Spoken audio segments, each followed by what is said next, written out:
एक ऐसा पेड़ जो मनुष्य की तरह बोलता है, बात करता है। राजा के हुक्म से उसका खास भरोसेमंद मंत्री गांव के सरपंच को अपने साथ ले पेड़ का रहस्य जानने के लिए चल पड़ता है। कुछ ही देर में मंत्री और ग्राम प्रधान उन बोलने वाले रहस्यमयी चंपा और बांस के पेड़ों के पास पहुंच जाते हैं। सरपंच के साथ राजा के खास मंत्री को देख गांव वाले भी उत्सुकतावश आसपास इकट्ठे हो जाते हैं। मंत्री जब घोड़े से उतरकर उस चंपा के पौधे के पास जाकर देखता है तो उसे बिल्कुल उसी अवस्था में पाता है जिस प्रकार गांव प्रधान जी ने दरबार में राजा को बताया था। बांस के पेड़ों के बिल्कुल बीच में खड़ा चंपा का पौधा अपनी अलग ही छठा बिखेर रहा था। उसके फूलों से उठती भीनी भीनी खुशबू से कुछ देर के लिए तो मंत्री जी भी मदमस्त हो जाते हैं। तंद्रा टूटते ही उन्हें राजा का आदेश याद आता है तो वे उस चंपा के पौधे के पास जाकर जैसे ही उसके फूल को तोड़ने के लिए अपना हाथ आगे बढ़ाते हैं, तभी चंपा के पौधे से मानव आवाज आती है जिसे सुनकर मंत्री ठिठक कर रुक जाता है। चंपा का पौधा बोला, हे बांस भैया,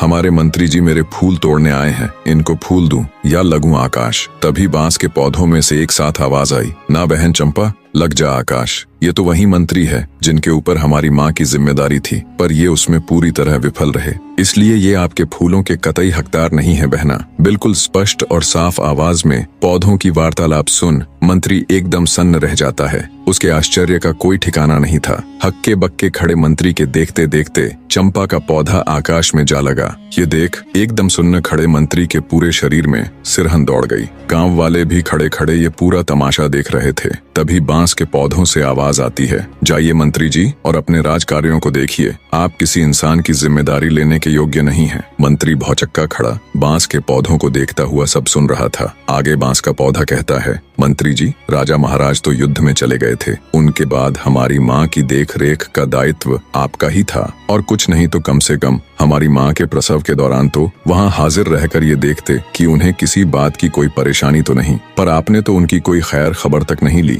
बांस के पेड़ों की आवाज सुन हैरान खड़ा मंत्री विचार करता है कि ये पौधे बोल कैसे रहे हैं और इतना सब कैसे जानते हैं। वो सोचता है, बात तो बिल्कुल सही कह रहे हैं, मैंने रानी राजलक्ष्मी की कोई सुध नहीं ली। ये सोचकर मंत्री आत्मग्लानि से भर उठता है। सोचा, ये तो उससे बड़ी भूल हो गई। राजा की गैर हाजिरी में उसे रानी राजलक्ष्मी को गर्भावस्था में संभालना चाहिए था। मंत्री जी सोचते हैं, इसका मतलब क्या रानी राजलक्ष्मी के साथ कोई बड़ा षड्यंत्र हुआ था या कुछ और बहुत बुरा जो वो नहीं जानते। ये विचार आते ही उसने जब ये सब उन पौधों से जानना चाहा तो उनमें से कोई आवाज नहीं आई। जब बहुत प्रयास करने पर भी पौधों ने कोई जवाब नहीं दिया तो हैरानी के साथ साथ आत्मग्लानि से भरे मंत्री जी बोझिल हृदय के साथ वापस राजमहल की तरफ चल पड़ते हैं। बने रहे।